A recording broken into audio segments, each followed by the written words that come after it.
Look at this, I found this, and it said on the back, this was Carl's invention. Did you ever know he was an inventor? 1983. I have no idea what this is. It says Carl's invention. They would have, oh my. It's a whatnot. I don't know. He invented, he had his own peculiar mind, and I'm sure there was a function to it. Now, Mr. Hoffman, when Oh, did look, you Carl, get to know Carl? Carl and Marcia. Oh, wow. When Did you see that? When I first came back to town 40 years ago, he was just sort of coming back to Dayton too from, and he was starting at WHIO radio. And so good people have a way of meeting each other. And I would see him at different functions, you know, when we were out doing charity work somewhere, there'd be Carl. Carl was always there. Yeah. And it was just inevitable that we became good friends. And it went beyond our work. We would get together for lunches and dinners, and our families got together. And he was very supportive of me when my mom died, and spent time with me, a long time with me, and helping me out. And he's been there when I needed help over the years, and I just loved him like a brother. And I miss him so much. Don't you, Carl? Don't you? Bob. That was a Freudian slip. Sure will. We were looking at that lone star out there, and I said, and that's Carl. Gosh, that's Carl. Carl's star. One star tonight, Carl. Yeah. Well, Does it bring you, what thoughts does it bring to your mind, my brother? You know, one of the reasons that we're so close is because we're the amigos. amigos. Before your time, we were Chuck Up the Grove, and Bob and I were dubbed the Three Amigos because we were involved in so many charities, and so different groups got to inviting the Three Amigos to attend all these events.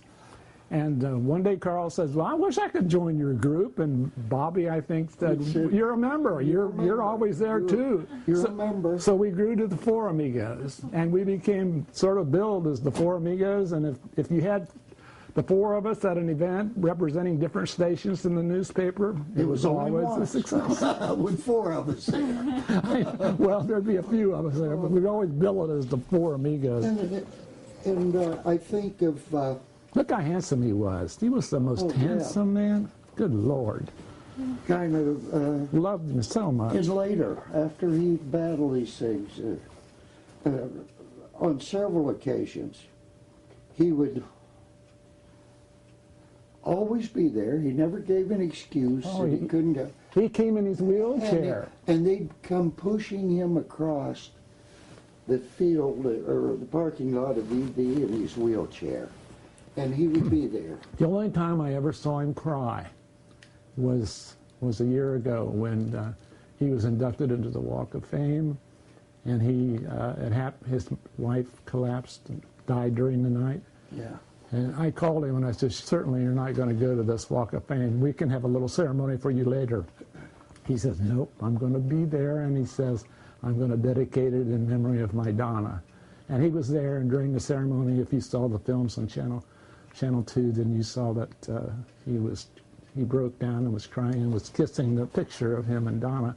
And that picture was in the hospice room with him when we were there. It was sitting on the shelf along beside his Bible and the urn with Donna's ashes in it. And his daughter told me that when he died, he had his hand on the urn with the ashes and had the wedding ring in the other hand when he passed away. It's just so sad. You know, I'm afraid to get up in the morning.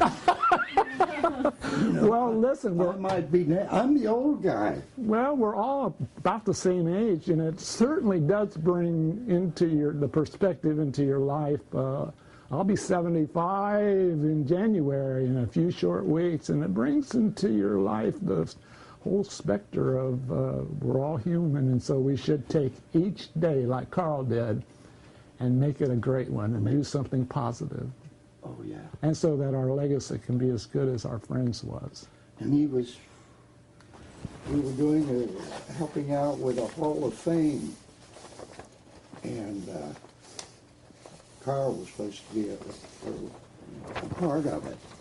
And I looked up, and here they came pushing him in his wheelchair. Yeah. And he was right there in a wheelchair. Let me share with you just a part of the last email that he sent me. It was sent on September the 28th. It was just when he was going into the hospital, and in it he ended it with a prayer.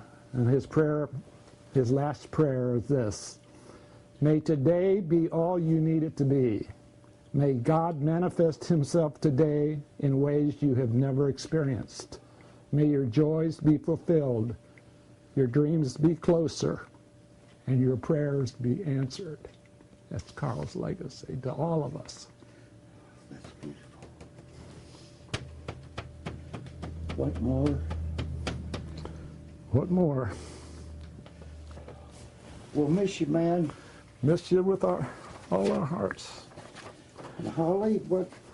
I'm sure you got enough to do 10 seconds out of that. You didn't have to do anything. You got any questions? Gosh, you got one in. I was just looking for Scoop. When did you first come to meet Carl? Oh God, no, don't ask.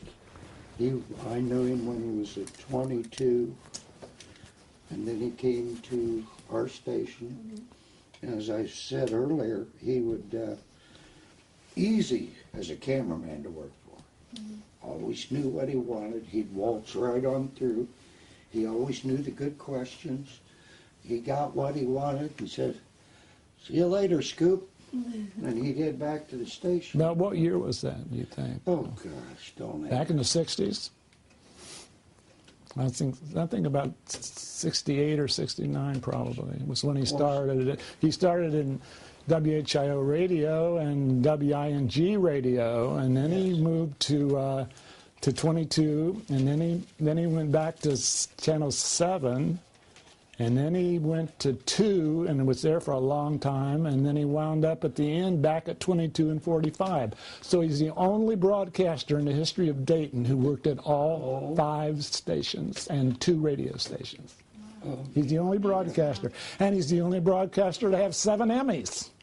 And they're in a case right inside his front door. Oh my God. He's proud of them, very proud of them, 7 of them, and well earned. And they said in Columbus, Carl wasn't there, but the guy come out and said, "Now you're with Carl Day in the Hall of Fame." And I said, "That guy's always there first." When you got your... Oh, God. Yeah, I remember that. Oh, my goodness. Well, gone but not forgotten. No, I forgot that.